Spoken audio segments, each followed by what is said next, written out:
ਤਾਂ ਵੀਰ ਜਿਵੇਂ ਅਸੀਂ ਪਿਛਲੇ ਦਿਨਾਂ ਦੇ ਵਿੱਚ ਵੀ ਇਸ ਟੌਪਿਕ ਦੇ ਉੱਤੇ ਵਿਚਾਰ ਚਰਚਾ ਕੀਤੀ ਹੈ ਕਿ ਭਾਰਤ ਸਰਕਾਰ ਵੱਲੋਂ ਸਿਕਸ ਫॉर ਜਸਟਿਸ ਦੇ ਉੱਤੇ ਬੈਨ ਲਾਉਣ ਦੇ ਜਿਹੜੇ ਅਮਲ ਨੇ ਇਹਨੂੰ ਜਿੱਥੇ ਮੀਡੀਆ ਦੇ ਵਿੱਚ ਇੰਡੀਅਨ ਮੀਡੀਆ ਦੇ ਵਿੱਚ ਜਾਂ ਅਦਰਵਾਈਜ਼ ਅਸੀਂ ਭਾਰਤ ਦੇ ਵਿੱਚ ਦੇਖਦੇ ਹਾਂ ਤੇ ਐਪਰੀਸ਼ੀਏਟ ਕੀਤਾ ਜਾ ਰਿਹਾ ਹੈ ਜਾਂ ਇਸ ਪਾਰਟ ਨੂੰ ਜਾਂ ਸਿਕਸ ਫॉर ਜਸਟਿਸ ਨੂੰ ਟੈਰਰਿਜ਼ਮ ਦੇ ਨਾਲ ਜੋੜ ਕੇ ਪਾਕਿਸਤਾਨ ਦੇ ਨਾਲ ਜੋੜ ਕੇ ਜਿਹੜਾ ਪੇਸ਼ ਕਰਨ ਦੀ ਇੱਕ ਲਾਈਨ ਹੈ ਉਹ ਦੇਖਣ ਨੂੰ ਮਿਲ ਰਹੀ ਹੈ। ਉੱਥੇ ਹੀ ਅਸੀਂ ਦੂਜੇ ਪਾਸੇ ਦੇਖਦੇ ਹਾਂ ਕਿ ਇਹਨੂੰ ਜਦੋਂ ਅਸੀਂ ਡੈਮੋਕ੍ਰੇਸੀ ਦੀ ਗੱਲ ਕਰਦੇ ਹਾਂ ਜਾਂ ਫਰੀडम ਆਫ ਐਕਸਪ੍ਰੈਸ਼ਨ ਤੇ ਫਰੀडम ਆਫ ਸਪੀਚ ਦੀ ਗੱਲ ਕਰਦੇ ਹਾਂ ਤਾਂ ਜਿੱਥੇ ਸਿਕਸ ਫॉर ਜਸਟਿਸ ਤੇ ਹਜੇ ਤੱਕ ਕੋਈ ਵੀ ਅਜਿਹਾ ਇਲਜ਼ਾਮ ਜਾਂ ਅਜਿਹੀ ਗੱਲ ਨਹੀਂ ਸਾਹਮਣੇ ਆਈ ਜਿੱਥੇ ਉਹਨਾਂ ਦੀ ਟੈਰਰਿਜ਼ਮ ਦੇ ਨਾਲ ਕੋਈ ਐਸੋਸੀਏਸ਼ਨ ਹੋਵੇ ਜਾਂ ਅਜਿਹੇ ਕਿਸੇ ਵੀ ਵਿਚਾਰ ਨੂੰ ਉਹਨਾਂ ਨੇ ਉਤਸ਼ਾਹਿਤ ਕੀਤਾ ਹੋਵੇ। ਸੋ ਇੱਕ ਬੜਾ ਵੱਡਾ ਸਵਾਲੀਆ ਨਿਸ਼ਾਨ ਜਿਹੜਾ ਹੈ ਭਾਰਤ ਸਰਕਾਰ ਦੇ ਇਸ ਐਕਟ ਦੇ ਉੱਤੇ ਲੱਗਦਾ ਹੈ ਕਿ ਇਹਦੇ ਪਿੱਛੇ ਕਾਰਨ ਕੀ ਨੇ, ਕੀ ਕਾਰਨ ਹੈ ਕਿ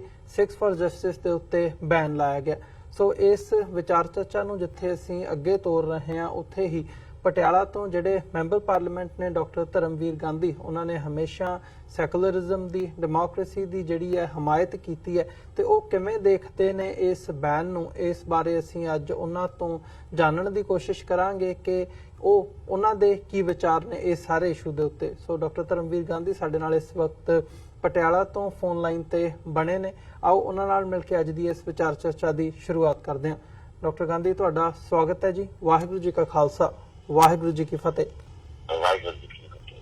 ਹਾਂ ਡਾਕਟਰ ਜੀ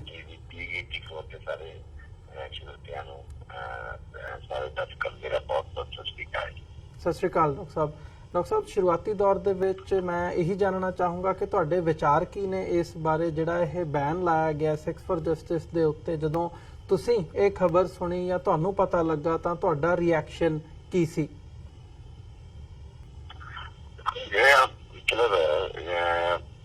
ਦੁਨੀਆ ਦੇ ਇਤਿਹਾਸ ਵਿੱਚ ਜਾਂ ਮੁੱਖੀ ਇਤਿਹਾਸ ਵਿੱਚ ਜਿਹੜਾ ਬੰਦਸ਼ਾਂ ਹੈਗੀਆਂ ਜਾਂ ਬੈਨ ਹੈ ਜਾਂ ਕਿਸੇ ਚੀਜ਼ ਨੂੰ ਜਬਰੀ ਰੋਕਣਾ ਹੈਗਾ ਹੈ, ਇਹ ਕੋਈ ਹੱਲ ਨਹੀਂ ਹੈਗਾ, ਨਾ ਕੋਈ ਹੱਲ ਬਣਿਆ ਇਸ ਚੀਜ਼ ਵਿੱਚ, ਨਾ ਅੱਗੇ ਵਾਸਤੇ ਬਣੂਗਾ ਹੈਗਾ ਹੈ। ਤੇ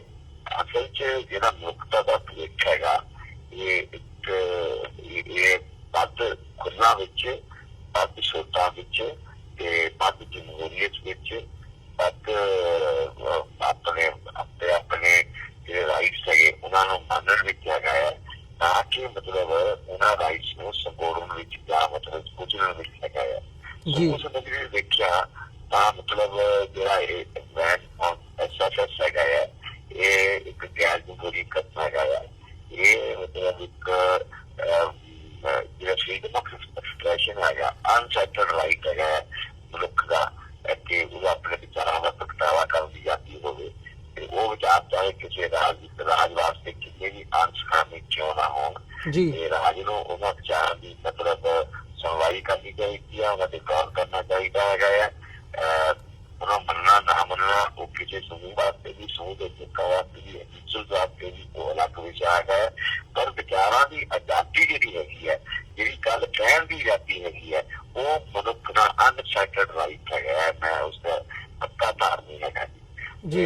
ਇੱਕ ਬੜੇ ਮਸ਼ਹੂਰ ਰਾਈਟਰ ਨੇ ਕਿਹਾ ਸੀਗਾ ਕਿ ਮੈਂ ਤੇਰੇ ਵਿਚਾਰਾਂ ਜੋ ਤੁਸੀਂ ਕਹਿ ਰਹੇ ਹੋ ਬਿਲਕੁਲ ਸਹਿਮਤ ਨਹੀਂ ਹੈਗਾ, ਪਰ ਤੇਰੇ ਕਹਿਣ ਦੀ ਆਜ਼ਾਦੀ ਦਾ ਮੈਂ ਆਪਣੀ ਜ਼ਿੰਦਗੀ ਦੀ ਬਲੀ ਤੇ ਚੋਈ, ਮੈਂ ਜ਼ਿੰਦਗੀ ਤੋਂ ਮਤਲਬ ਮੌਤ ਨੂੰ ਗੱਲ ਜਾ ਕੇ ਵੀ ਉਹਦੀ ਮੈਂ ਰਾਖੀ ਕਰੂੰਗਾ। ਕਹਿਣ ਦੀ ਗੱਲ ਦਾ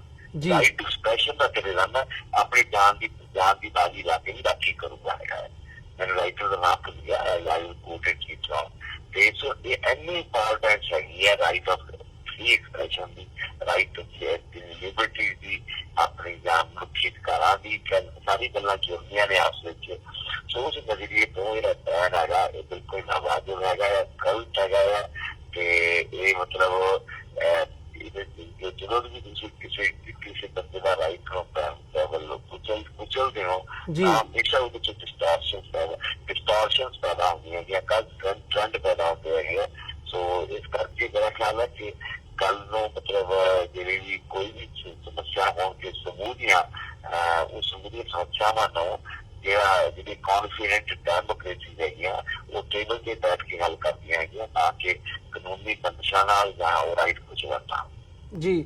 ਡਾਕਟਰ ਗਾਂਧੀ, ਤੁਹਾਨੂੰ ਲੱਗਦਾ ਵੀ ਜਿਹੜਾ ਇਹ ਇੱਕ ਅਸੀਂ ਬੈਨ ਦੀ ਗੱਲ ਕਰ ਰਹੇ ਹਾਂ, ਆਉਣ ਵਾਲੇ ਸਮੇਂ ਦੇ ਵਿੱਚ ਇਦਾਂ ਦੇ ਜਿਹੜੇ ਹੋਰ ਕਦਮ ਨੇ ਜਾਂ ਹੋਰ ਐਕਟ ਨੇ ਗਵਰਨਮੈਂਟ ਵੱਲੋਂ ਉਹ ਦੇਖਣ ਨੂੰ ਮਿਲ ਸਕਦੇ ਆ ਕਿ ਹੋਰ ਜਿਹੜੀਆਂ ਜਥੇਬੰਦੀਆਂ ਨੇ ਜਾਂ ਡਾਇਸੈਂਟ ਦੀਆਂ ਵਿਰੋਧ ਦੀਆਂ ਆਵਾਜ਼ਾਂ ਨੂੰ ਕੁਚਲਣ ਦੇ ਲਈ ਜਾਂ ਪੋਲੀਟੀਕਲ ਗੇਨਸ ਲੈਣ ਦੇ ਲਈ ਇਦਾਂ ਦੇ ਜਿਹੜੇ ਕਦਮ ਨੇ ਉਹ ਚੁੱਕੇ ਜਾ ਸਕਦੇ ਨੇ?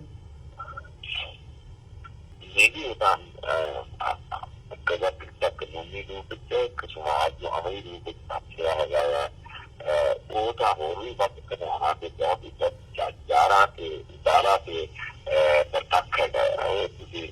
ਦੁਆਰਾ ਦੀ ਸੱਤਾ ਆਉਣ ਤੋਂ ਬਾਅਦ ਮੁਸਲਿਮ ਭਾਈਚਾਰੇ ਨਾਲ, ਦਲਿਤ ਭਾਈਚਾਰੇ ਨਾਲ ਜਾਂ ਮਤਲਬ ਇੱਕ ਦਹਿਸ਼ਤ ਦਾ ਮਾਹੌਲ ਉਹਨਾਂ ਵਿੱਚ ਪੈਦਾ ਕੀਤਾ ਜਾ ਰਿਹਾ ਹੈਗਾ ਆ। ਔਰ ਜੋ ਉਹਨਾਂ ਨੂੰ ਇੱਕ ਬਾਕੀ ਦੇ ਸ਼ਹਿਰੀ ਹੋਣ ਦਾ ਅਹਿਸਾਸ ਕਰਾਇਆ ਜਾ ਰਿਹਾ ਹੈਗਾ, ਉਹ ਮਤਲਬ ਉਹ ਬਹੁਤ ਘਾਤਕ ਤੇ ਬਹੁਤ ਹੀ ਜਮਹੂਰੀਅਤ ਵਾਸਤੇ ਮਤਲਬ ਇੱਕ ਅਜਿਹਾ ਕਦਮ ਹੈਗਾ ਜਿਹੜਾ ਕਿ ਸਾਰੀ ਭਾਰਤੀ ਜਮਹੂਰੀਅਤ ਨੂੰ ਸ਼ਰਮਸਾਰ ਕਰਦਾ ਹੈਗਾ। ਔਰ ਭਾਰਤੀ ਜਮਹੂਰੀਅਤ ਦਾ ਜਿਹੜਾ ਚਿਹਰਾ ਹੈਗਾ ਆ, ਗੰਭੀਰ ਚਿਹਰਾ ਹੈਗਾ, ਉਹ ਦੁਨੀਆ ਸਾਹਮਣੇ ਜ਼ਾਹਰ ਹੋ ਰਿਹਾ ਹੈਗਾ। ਬ੍ਰਿਟੇਨ ਦੇ ਇੱਕ ਮਤਲਬ ਨੇਤਾ ਇੱਕ ਜਿਹੜੀ ਪੱਟੀ ਕਰਤੀ ਕਿ ਮੁਸਲਮਾਨों में कर रहे हैं आजकल, ये बिल्कुल जमहूरियत का कत्ल है, जमहूरियत के खिलाफ है। कल भी तो अखबार फ्रंट पे तकरीर ना किया है मतलब और बहुत अलग अलग थावां से घटनावां की जा सकती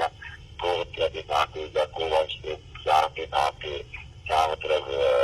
कभी पहला इससे पहला पिछली कर्म की मोदी सरकार की मेरे खिलाफ जिहाद कभी आ गया, कभी वो गो हत्या आ गई है, कभी वो किसी और जा गया है। उन्होंने मतलब जिस तरह मतलब मुस्लिम भाईचारे नाल भारतीय संघ मतलब या सेंट्रल गवर्नमेंट जहाँ राज सरकार भी बहुत सारी थावां से जो स्विंग एलिमेंट है जो व्यवहार करते पे हैं और मुस्लिम भाईचारा तकरीबन बेबसी की हाथ आम जो लग रहा है कि वो मतलब अगली पत्थर पे जिंदगी समाज की लाइफ की कानूनी तरीके नाल भी बैन हैगा या होर इस तरह कितने बैन या बंदिशां उन्होंने मतलब लाए जाने की पूरी मतलब एक दुर्भावना है अगले लग जाएगी है कि वो नजर भी आ रही है। जी ਡਾਕਟਰ ਗਾਂਧੀ, ਤੁਹਾਨੂੰ ਲੱਗਦਾ ਵੀ ਜਿੱਦਾਂ ਦਾ ਵਰਤਾਰਾ ਇਸ ਵਕਤ ਹੁਣ ਖਾਸ ਤੌਰ ਤੇ ਜਦੋਂ ਮੋਦੀ ਸਰਕਾਰ ਦੂਜੀ ਵਾਰ ਜਿਹੜੀ ਹੈ ਉਹਨਾਂ ਨੇ ਸਰਕਾਰ ਬਣਾਈ ਹੈ ਤੇ ਜਿਹੜੀ ਬੀਜੇਪੀ ਹੈ ਜਾਂ ਆਈਡੀਓਲੋਜੀਕਲੀ ਜਿਵੇਂ ਇਹ ਸਾਰੇ ਪਾਰਟ ਨੂੰ ਅਸੀਂ ਦੇਖ ਰਹੇ ਹਾਂ, ਪਿਛਲੇ 5 ਸਾਲਾਂ ਦਾ ਜਿਹੜਾ ਸਮਾਂ ਸੀ ਉਹ ਵੀ ਅਸੀਂ ਦੇਖਿਆ ਕਿਵੇਂ ਚੇਂਜਸ ਆਈਆਂ ਨੇ, ਸਿੱਖਾਂ ਦੇ ਖਿਲਾਫ, ਮਾਈਨੋਰਿਟੀਜ਼ ਦੇ ਖਿਲਾਫ ਜਿਹੜੇ ਐਕਟਸ ਨਜ਼ਰ ਆ ਰਹੇ ਨੇ। ਤੁਹਾਨੂੰ ਲੱਗਦਾ ਵੀ ਇਹ ਜਿਹੜੀ ਸਿਚੁਏਸ਼ਨ ਵਰਸ ਮਤਲਬ ਵੱਧ ਤੋਂ ਬਦਤਰ ਹੁੰਦੀ ਜਾ ਰਹੀ ਹੈ ਤੇ ਕੀ ਕਾਨੂੰਨੀ ਤੌਰ ਦੇ ਉੱਤੇ ਜਾਂ ਕਿਸੇ ਹੋਰ ਤਰੀਕੇ ਦੇ ਨਾਲ ਜਮਹੂਰੀਅਤ ਦੇ ਤਰੀਕੇ ਦੇ ਨਾਲ ਅਸੀਂ ਜਦੋਂ ਦੇਖਦੇ ਹਾਂ ਤਾਂ ਕਨਸਟੀਟਿਊਸ਼ਨ ਦੇ ਅਧੀਨ ਰਹਿੰਦਿਆਂ ਇਹਨਾਂ ਕਾਰਵਾਈਆਂ ਦਾ ਜਵਾਬ ਦਿੱਤਾ ਜਾ ਸਕਦਾ? देखो जी, ये दौरान सवाल पूछा है, सवाल आ गया कि अगर जो पिछले 5 साल जो कंपनी होया, हालांकि किसान को ताली से हौली हौली कागज की कुछ करती आ रही थी, पर पिछले 5 साल की दुनिया संवैधानिक जो प्रावधान से या संवैधानिक एक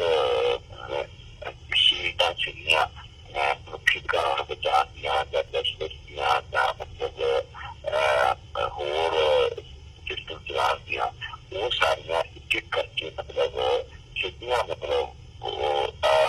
जी RSS लिंक आइडियोलॉजी वही है, विचारधारा है जो लोग बनती होगी है उन्होंने रानी वो मतलब काबिज होने की मतलब कोशिश की गई हुई है। चाहे यूनिवर्सिटी ग्रांट कमीशन हो गए, चाहे वो जितने वाइस चांसलर हों, चाहे वो ED हो गए, चाहे वो CBI हो गए, चाहे वो सुप्रीम कोर्ट हो गए, सुप्रीम कोर्ट तक मतलब दखलंदाजी मतलब जाओ के कुछ फैसले की रही है वो लगातार हो रही है। जिसका जो कानूनी रास्ते राही ये सोचना के साथ मतलब किसी पीड़ित को चाहे मुस्लिम है, चाहे दलित है, चाहे ਚਾਹੇ ਉਹ ਤਾਂ ਸੰਵਿਧਾਨ ਹੈ ਆਪਣੇ ਆਪ ਚ ਜੀ ਉਹਨੂੰ ਮਤਲਬ ਉਹਨੂੰ ਇਨਸਾਨ ਮਿਲਣਾ ਉਹ ਮੁਸ਼ਕਿਲ ਹੋ ਗਿਆ ਜੀ, ਬਹੁਤ ਮੁਸ਼ਕਿਲ ਹੋਈ ਜਾ ਰਿਹਾ। ਹੁਣ ਯੂਨੀਅਨ ਦਾ ਆਇਆ ਕਿ ਯੂਨੀਅਨ ਕਰਕੇ ਆਪਣੇ ਕੀਤਾ ਜਦਕਿ ਬਹੁਤ ਸਾਰੇ ਤਕਰੀਬਨ ਸਾਰੇ ਦੇ ਸਾਰੇ ਕੋਈ ਵਿਦਆਊਟ ਐਕਸੈਪਸ਼ਨ ਸਾਰੇ ਜਿਹੜੇ ਪੋਲੀਟੀਕਲ ਕਨੈਕਸ਼ਨ ਦੇ ਪੋਲੀਟੀਕਲ ਪੰਡਿਤ ਸੀਗੇ ਉਹਨਾਂ ਵਿੱਚ ਜੇ ਤੱਕ ਤੱਕ 105 ਤੱਕ ਘੱਟ ਤੋਂ ਘੱਟ 140 ਸੀਟਾਂ ਬੀਜੇਪੀ ਨੂੰ ਆ ਗਿਆ ਤੇ ਅਚਾਨਕ ਮਤਲਬ ਔਰ ਬੀਜੇਪੀ ਦੀ ਕਹਿ ਰਹੀ ਸੀ ਉਹਨੇ ਪਹਿਲਾਂ ਵੀ ਕਿ ਅੱਜ ਮਤਲਬ 125 ਜਾਵਾਂਗੇ ਬਾਹਰ ਜਾਵਾਂਗੇ ਇੰਨਾ ਕੌਨਫੀਡੈਂਸ ਹੈ ਬੀਜੇਪੀ ਨੂੰ ਨੋਟਬੰਦੀ ਦੇ ਬਾਵਜੂਦ ਜਾਂ ਮਤਲਬ ਬਹੁਤ ਸਟਾਰਟ ਮਾਹੌਲ ਸੀ ਉਹ ਮੁਸਲਮਾਨਾਂ ਦੇ ਖਿਲਾਫ ਦਲਿਤਾਂ ਦੇ ਖਿਲਾਫ ਮੁਲਾਜ਼ਮਾਂ ਦੇ ਖਿਲਾਫ ਕਾਰਪੋਰੇਟ ਪੱਖੀ ਲੋਕਾਂ ਦੇ ਖਿਲਾਫ ਜਿਹੜਾ ਪੰਜਾਬ ਦੀ ਸਟਾਰਟ ਚੁੱਕਿਆ ਸੀ ਉਹਨਾਂ ਨੇ ਮਤਲਬ ਜੀਐਸਟੀ ਦਾ ਦੇਸ਼ ਇੱਕ ਇਕਾਨਮੀ ਇੱਕ ਟੈਕਸ ਇੱਕ ਦੇਸ਼ ਉਹ ਸਾਰਾ ਦੇ ਜੋ ਲੋਕਾਂ ਦੇ ਪ੍ਰਤੀਕਿਰਿਆ ਸੀ ਉਮੀਦ ਨਹੀਂ ਸੀ ਕਿ ਮਤਲਬ ਇਹ ਚੀਜ਼ਾਂ ਲੈ ਜਾਣਗੇ ਉਹਦੇ ਖਿਲਾਫ ਜਿਹੜੇ ਕਾਂਗਰਸ ਈਵੀਐਮ ਦੇ ਸਵਾਲ ਨੇ ਬਹੁਤ ਸਵਾਲ ਵੀ ਸੁਪਰੀਮ ਕੋਰਟ ਦੇ ਇਲੈਕਸ਼ਨ ਦੀ ਪ੍ਰਕਿਰਿਆ ਤੋਂ ਸਾਹਮਣਾ ਠੀਕ ਆਪੇ ਵੀ ਕਰ ਰਹੀ ਹੈ ਮਤਲਬ ਉਹਨਾਂ ਨੂੰ ਵੀ ਮਤਲਬ ਜਸਟਿਸ ਦੇ ਰਹੀਆਂ ਕੋਈ ਮਤਲਬ ਨਾਲ ਵੀ ਇੱਕ ਸਾਰੇ ਰਿਚਾਂ ਨੂੰ ਖਾਲੀ ਕਰੀ ਜਾ ਰਿਹਾ ਹੈ। ਹਾਲਾਂਕਿ ਮੈਂ ਪੜ੍ਹਿਆ ਕਿ ਜਰਮਨ ਚ ਜਪਨੀਆ ਤੇ ਹੋ ਗਈ ਕੰਟਰੀ ਵਿੱਚ ਯੂਰਪ ਚ ਮੈਂ ਅੱਜ ਇਸ ਗੱਲ ਦੇ ਦਾ ਕਿ ਜੇ ਲੋਕਾਂ ਵਿੱਚ ਸ਼ੱਕ ਵੀ ਹੈਗਾ ਤਾਂ ਵੀ ਤੁਸੀਂ ਇਹ ਬੰਦ ਕਰੋ ਤੁਸੀਂ ਸ਼ੱਕ ਦੇ ਅੱਡੀ ਸਿੱਕੜ ਪ੍ਰਕਿਰਿਆ ਇੱਕ ਜੋ ਬਣਾਉਂਦੇ ਚੁਣਦੇ ਆ ਸ਼ੱਕ ਦੇ ਬਾਰੇ ਪ੍ਰਕਿਰਿਆ ਹੈਗੀ ਹੈ ਪਰ ਉਹਨੂੰ ਰੱਦ ਕਰੋ ਔਰ ਇਹ ਬੈਲਟ ਪੇਪਰ ਆਈ ਵੋਟਾਂ ਪਾਉਣ ਬਲਕਿ ਮਤਲਬ ਬੜਾ ਬਹੁਤ ਇਲੈਕਸ਼ਨ ਪੂਰਾ ਅੜ ਕੇ ਪੂਰੇ ਮਤਲਬ ਆਪਣਾ ਜ਼ੋਰ ਲਾ ਕੇ ਬਲਕਿ ਚੱਲਿਆ ਹੋਇਆ ਸੀ ਜੀ ਈਵੀਐਮ ਰਾਹੀਂ ਹੀ ਵੋਟਾਂ ਪਾਉਣੀਆਂ ਹੈਗੀਆਂ ਪਰ ਕੋਈ ਵੀ ਇਲੈਕਟ੍ਰੋਨਿਕ ਮਸ਼ੀਨ ਐਨਜੀਓ ਵਾਲਾ ਕੀ ਕਰ ਕਰੀ ਮੈਨੀਪੂਲੇਸ਼ਨ ਸੋ ਜਿੱਦਾਂ ਕਿ ਅੱਗੇ ਦੇ ਵਿੱਚ ਕਰਨਾ ਹੈ ਜਿੱਥੇ ਸਰਕਾਰ ਦੇ ਪੱਤਾ ਦੇ ਆ ਕੇ ਬਾਹਰ ਜਾਣ ਦਾ ਮਤਲਬ ਫੈਸਲਾ ਹੋਇਆ ਹੈਗਾ ਹੈ ਉਹ ਜੇ ਉਹਨਾਂ ਉੱਤਾਂ ਦੇ ਮਤਲਬ ਸਵਾਲਾਂ ਦੀ ਮਤਲਬ ਲੋਕਾਂ ਨੂੰ ਡਾਕ ਵੀ ਮਿਲ ਰਿਹਾ ਤਾਂ ਫਿਰ ਹੋਰ ਤੁਸੀਂ ਕਿੱਥੋਂ ਅਲਤਾਫ ਦੀ ਬਾਤ ਕਰੋਗੇ ਉਹ ਬਹੁਤ ਖਤਰਨਾਕ ਹਾਲ ਚ ਦੇਸ਼ ਲੰਘ ਰਿਹਾ ਹੈਗਾ ਕਿ ਬਹੁਤ ਇੱਕ ਜਿਹੜਾ ਕਾਰਪੋਰੇਟ ਕੈਪੀਟਲ ਹੈਗਾ ਜਿਹੜਾ ਵਿੱਤੀ ਫਸਾਇਆ ਹੈਗਾ